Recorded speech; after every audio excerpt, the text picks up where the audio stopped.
Saudações a todos, paz e bem. Vamos aproveitar essa bela manhã no glorioso estado de Goiás para discutir umas coisas de geopolítica, que é o seguinte: no meu entender, e no entender de muita gente, nós já estamos na Terceira Guerra Mundial, certo?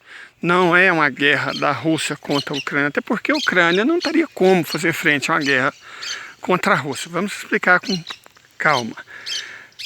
Uma guerra exige recursos, certo? Uma grande alocação de recursos, capacidade industrial, além de, claro, soldados, né? Arma, munição. A Ucrânia não tem nada disso em quantidade suficiente. A verdade é essa. A Ucrânia é o país mais pobre da Europa, certo? O país mais pobre da Europa é a Ucrânia. O país até tinha uma certa capacidade industrial. A gente não vai negar que ela tinha. Tinha sim. Mas o suficiente para fazer frente contra a Rússia. Olha, pessoas, com todo respeito aos meus irmãos ucranianos, já estive lá. É um país bonito, tal, mas não tem, certo? Não tem.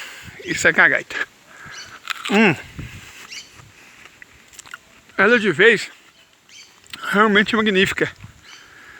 Tem um gosto que lembra jambo. Espero que vocês tenham comido jambo já. É uma delícia, vou até ver se eu acho mais. Enfim, vamos voltar à situação. A Ucrânia tinha até um exército, era o segundo exército mais forte da OTAN. Um exército poderoso. Mas não basta ter exército. Você precisa de munição, precisa de arma. Você precisa de informação.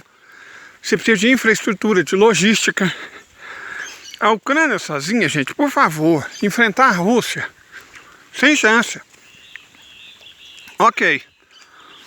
O que os Estados Unidos, que são os donos da OTAN, fizeram? Primeiro tentaram com a Revolução Laranja, né? Essas revoluções coloridas pelas quais os Estados Unidos são tão famosos. A Revolução Laranja conseguiu derrubar um governo, mas não conseguiu alterar muito a lógica do relacionamento entre Ucrânia e Rússia, certo? Mas isso foi conseguido com o Euromaidan e a deposição de Yanukovych, certo? Foram dois governos sucessivamente e profundamente anti-russos, do qual o último, a fruta é essa, delícia. O do Zelensky, que é um psicopata. O Zelensky, na prática, hoje é o ditador da Ucrânia. As pessoas gostam de falar dos valores do Ocidente, da democracia, dessa coisa toda, mas não tem nada disso na Ucrânia não, minha gente. Partido de oposição foi proibido, qualquer partido de esquerda foi proibido, sindicato foi proibido, toda a imprensa é controlada pelo Estado, é uma ditadura. Uma ditadura. A pessoa fala que Cuba é ditadura. A Ucrânia está num nível de autoritarismo muito maior do que o de Cuba, certo? A Ucrânia sim é uma ditadura atualmente. Zelensky é um ditador. Pronto. Ok. E ele foi entregando o país aos poucos. É um ditador entreguista. Mais ou menos como o Bozo sonha em ser aqui no Brasil, entregar o país para potências estrangeiras que paguem bem e protejam ele e os filhos. No caso do Zelensky, a família já está toda no estado de Israel, em Tel Aviv, certo? Porque normalmente é Tel Aviv e Dubai que recebe esse tipo de fascínio, né, de bandido, de criminoso político. Ok, mas voltando. Nós já explicamos aqui as motivações da guerra. Por que os Estados Unidos provocaram a Rússia até conseguirem o que queria, qual seja a guerra. Como nós já dissemos, os Estados Unidos são um país que não tem recursos, certo? Não tem. O lance é esse.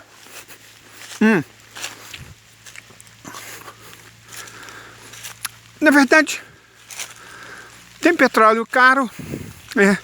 Gás caro de folheiros de xisto e só. Não dá para você fazer uma economia, ser economia líder do mundo só com isso. Perfeito? Se fosse simples assim, a Arábia Saudita seria a nação mais poderosa do mundo. E ela não é a nação mais poderosa do mundo. Então é óbvio que nós temos problemas, né? Os Estados Unidos são a nação dominante do mundo por algo que eu já expliquei. Gente, se cair daqui, já era. Certo? Então é melhor não. É muito fundo isso aqui. Eu não sei onça. Onça provavelmente não, porque nós estamos muito perto de uma cidade chamada Ouvidor. Mas jaguatirica tem. E gato do mato também. Voltando. Os Estados Unidos se mantêm como potência hegemônica do mundo, obrigando os países do mundo, as empresas do mundo, né? Os bancos do mundo não precisam brigar, porque os Estados Unidos trabalham para eles. Então, obrigando todo mundo a aceitar o dólar. Essa é a lógica. Aceita o dólar, ou nós vamos levar democracia até vocês. Certo? Acho que ninguém aqui é bobo a ponto de não saber qual que é o conceito americano de levar a democracia. Isso é muito de gabiroba. Levar a democracia, como eles fizeram na Líbia, como eles fizeram no Iraque, como eles fizeram no Afeganistão, como tentaram fazer no Vietnã e deram com os burros na água, certo? Levar a democracia, desestabilizar um governo e substituí-lo por um mais amistoso aos interesses dos Estados Unidos. E os interesses dos Estados Unidos, gente, a gente tem que entender também que os Estados Unidos não são um país, no sentido de que é um território feito para um povo, pelo um povo, por um povo, na definição do próprio Abraham Lincoln. Os Estados Unidos é uma corporação que tem um Estado, certo? É muito mais do que um Estado corporativo. Muito mais do que um Estado corporativo. Aquilo ali, lá na frente, eu acho que é uma colmeia. Tem grande chance de ser uma colmeia. Eu não digo que eu vou lá ver para vocês, porque se for daquelas abelhas borá, e eu vou dizer para vocês, a abelha borá, ela não morde, mas machuca. Sabe, ela não pica, é dessas abelhas brasileiras sem ferrão. E ela, de fato, ironicamente, morde sim. Arranca o cabelo da gente, morde da gente todo. É uma abelhinha bem, né, útil para a natureza, parabéns para ela. Grande borá, mas vou falar para você, não fiquem perto de uma. Voltando. Então os Estados Unidos, muito mais do que um Estado corporativo, eu creio que a Alemanha nazista era uma forma de Estado corporativo, certo? Porque a Alemanha nazista funcionava como uma empresa.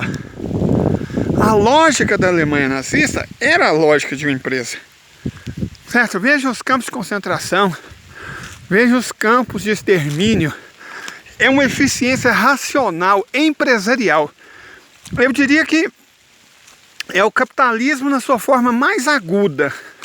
Sabe, na sua forma mais perfeita de definição, seria a Alemanha nazista.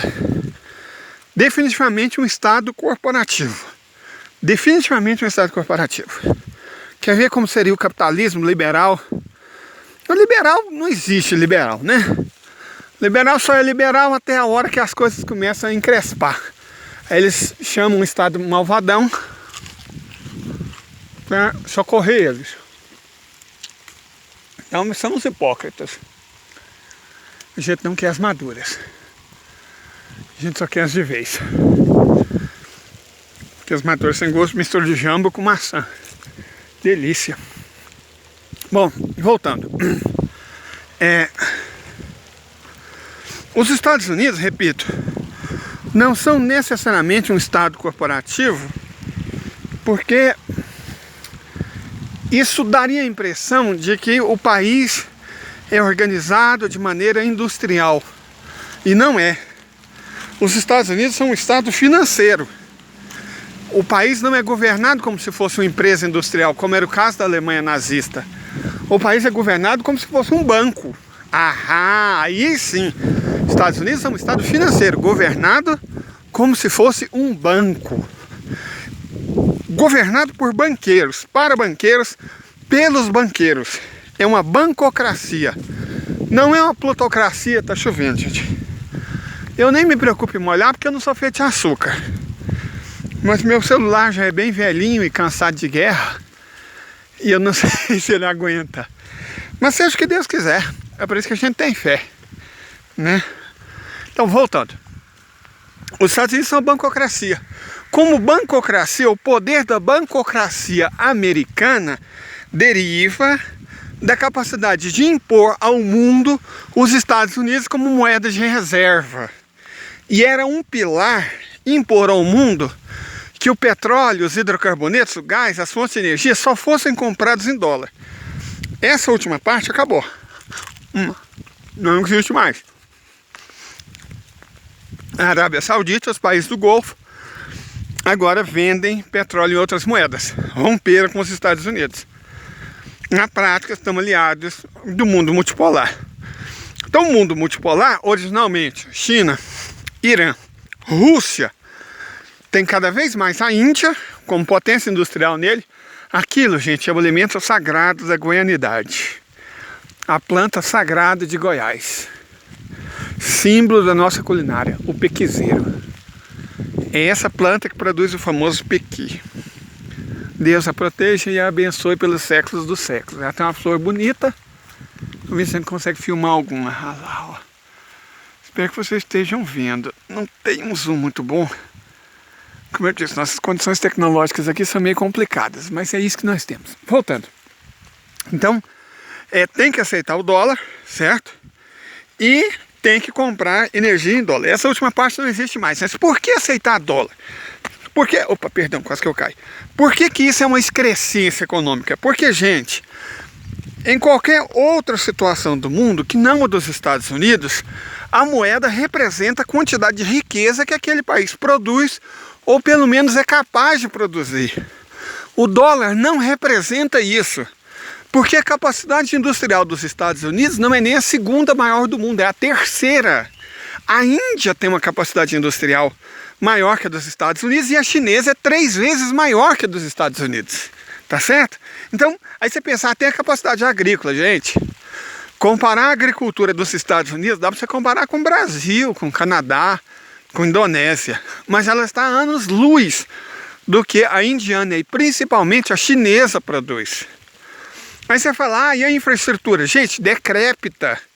O liberalismo fez com que as empresas não investam mais, sabe, em ferrovia, em rodovia, rede de transmissão, hidrovia, hidrelétrica, essas coisas privadas só funcionam na cabeça louca dos liberais. Perfeito?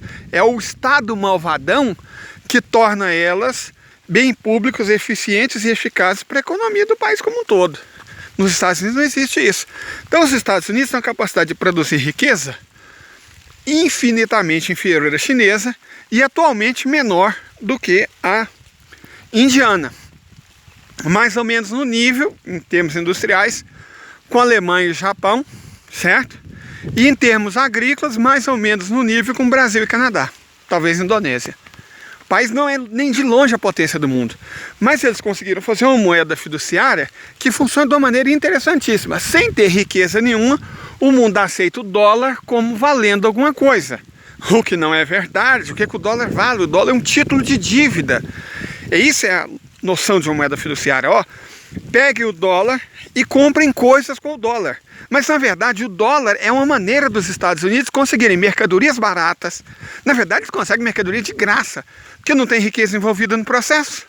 Então eles conseguem de graça mercadorias, tecnologias, bens, serviços, matérias-primas e energia apenas imprimindo e contabilizando dinheiro. É isso que é o dólar, gente. É isso que vocês têm que compreender. O dólar é isso. O dólar é um título de dívida de existência contábil. Ele não está lastreado em nenhuma riqueza. E então o dólar, vocês vão pensar, um título de dívida. Quanta dívida? 150 trilhões de dólares. Essa dívida é pagável? Por exemplo, se você vende todos os Estados Unidos, quantos Estados Unidos valem? Uns 30 trilhões.